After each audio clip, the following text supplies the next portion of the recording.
Okay, so today I thought I would tackle that question what every guitarist asks at some stage. It's all about string gauges. I'm going to tackle everything from drop A sharp all the way to drop D. There's all kinds of complications that come in when you start getting down to A's and B's. You're going to start struggling to get your strings through the mechanisms of your guitar.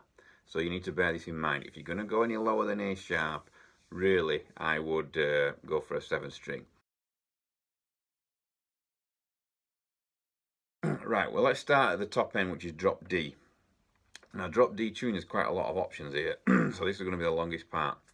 Okay, now if you like standard feel, which is set of 9s in standard tuning, then all you need to do, if you like the way they bend and the way they feel to you, then leave your 9s on, take away the 42, which is a low E, get rid of that, and put a gauge 50 on. 50 works really nice, and for me, on a 25.5 inch scale, that's perfect. If you've got a Gibson, then you're probably going to want to put a 52 on there if you've got a Gibson scale guitar. Another thing is, if the standard feel, which is a set of 9s, is not very, it's a bit slack for you, then you need to go like 52 to 10 or 50 to 10. Try them. If you've got a Strat, I'd recommend 50 to 10.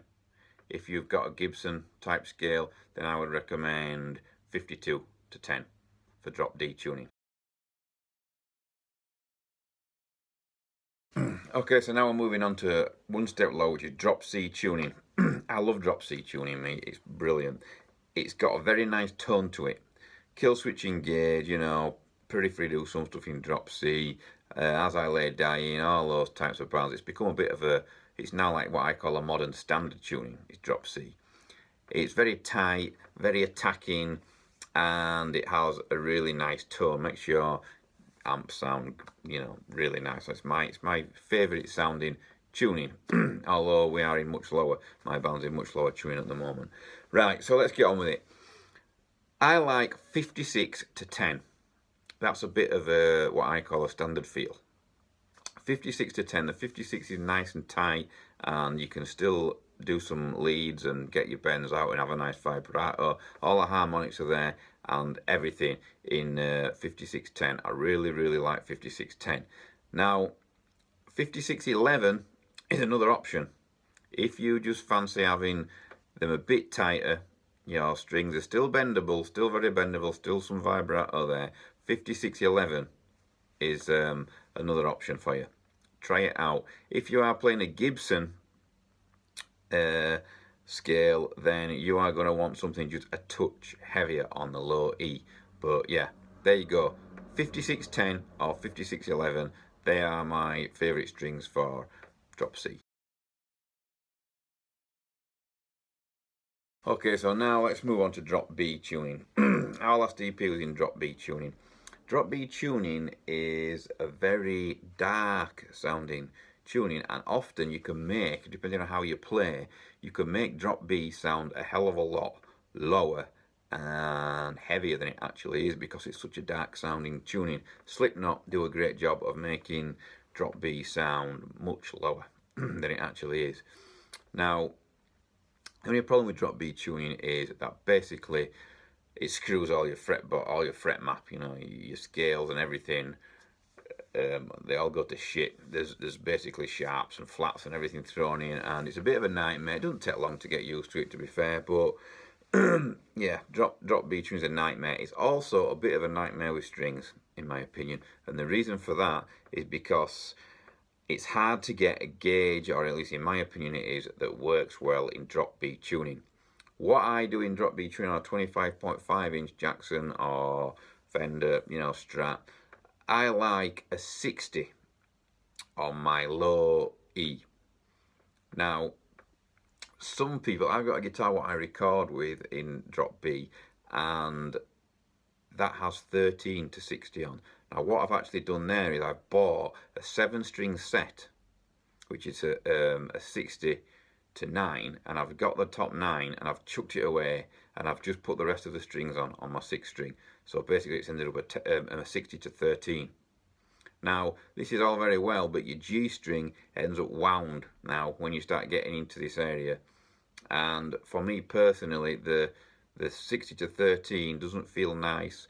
It's okay for rhythm and recording, but bending and legato or anything like that, they're just a bit tight, them 13s on the high end to me. So I found another option, and that other option was a 60 to 12 gauge. You've still got a wound G string, but it is much more bendable, and there's still quite a lot of harmonics there.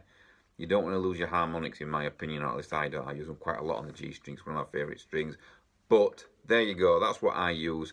Try both, see which is best. So you're looking at, for drop B, a 60 to 13 gauge. If you're a rhythm player, that would do you just fine. If you're a lead player, I would go 60 to 12, just so you can have a bit of movement on the high strings, a bit of vibrato, etc. If you're playing a shorter scale Gibson, something like that, you probably are going to want 60 to 13, but you're just going to have to fight with that G string a bit because it's pretty heavily wound.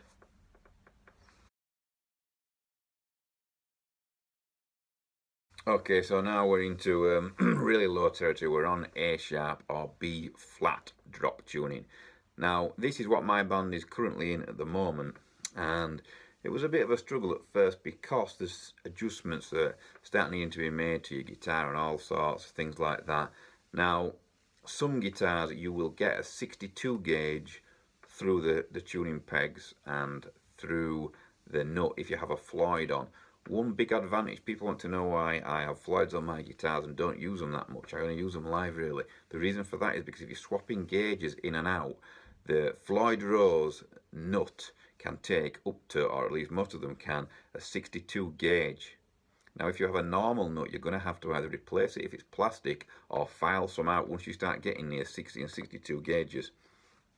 This can be, expensive and a bit of an extra pain, especially if you want to have a situation where you want to move tuning. So like I say, a Floyd nut is really useful. As much as a lot of modern players have fallen out with Floyds, the advantage is that you can get big gauges through them. I'm sure you can get up to 62s, and I've got one that's had a 64 in before. So there you go. So for drop A sharp, let's get onto the strings. I actually like a 12 gauge to 62. Now, I have a guitar at home, it's a soloist that has got 12 to 60, okay, which is the same gauge as what I use for drop B. Now, you may be wondering, well, why have you not changed gauges? Obviously, the gap from drop B to drop B flat or drop A sharp is a smaller step. Now, this is the reason you can get away with not necessarily changing the gauge from drop B to drop A sharp. I really like 60 to 12 in drop A sharp. Ideally, you want to be going, if you're recording, you want to get a 62. Just if you're doing alternate chugs and stuff, sometimes your plectrum can get a bit tied up on that bottom string because it is slightly loose, but it's still okay. So you've got two choices there. You either go 60 to 12 in drop A sharp, or you do 62 to 12 in drop A sharp. If you are a rhythm player, once again, 62 to 13 in drop A sharp if you're a rhythm player, or if you play Gibson, is absolutely bang on. It's a great tone and a great feel. So there you go. That's them all covered. If you want to go into drop A, that's up to you. You're going to have to sort that out. I'm not buying any more strings.